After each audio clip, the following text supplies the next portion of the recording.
Mr. President, Mr. Secretary General, Excellencies and distinguished delegates. I thank you, Mr. President, for convening the special session on COVID-19 pandemic. With its unprecedented scope and speed, the pandemic has affected everyone, everywhere. The tragedy is unspeakable, with over 1.3 million lives lost and almost all societies, economies and nations severely suffered. The present pandemic is not just a health emergency. It is a wake-up call against the widening inequality among and within the nations and humanity's failure to live in harmony with nature.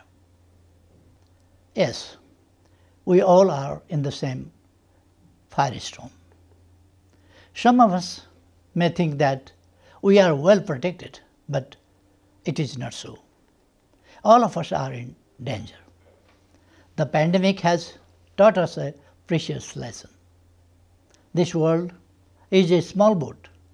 We all are its passengers. We like it or not, we share the same fate.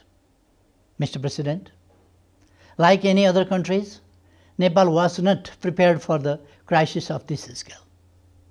However, we have deployed all political, economic, human and technological resources at our disposal to contain the virus. We are guided primarily by the three objectives of strengthening of healthcare system, protecting people's lives and building a sustainable and resilient recovery. Testing and treatment services are provided free of charge to the needy people. Necessary infrastructures, human and financial resources, and medical equipment are ensured to the health systems in federal, provincial, and local levels. Beginning from almost none, we extended PCR testing facility to 68 laboratories across the country.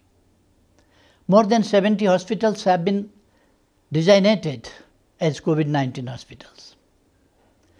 We are moving ahead with the target of building hospitals with basic healthcare facilities in all 753 local levels. We developed total 48 sets of COVID-19 related protocols and guidelines.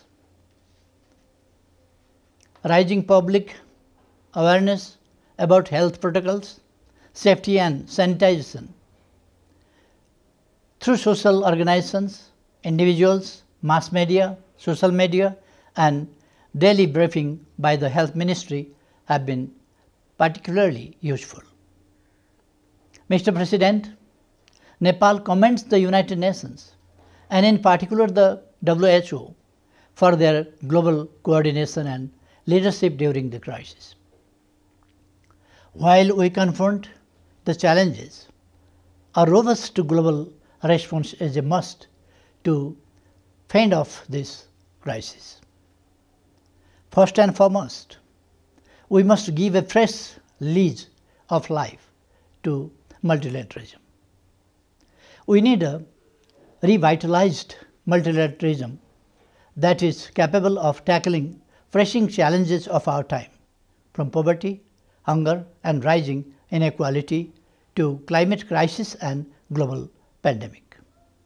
For this, we must choose a path of cooperation and solidarity, not solitary action.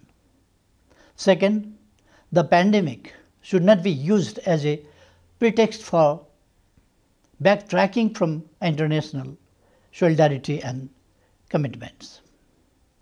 Countries in a special situation stand in need of greater support to stabilize their economy, safeguard fiscal space, and tackle debt crisis.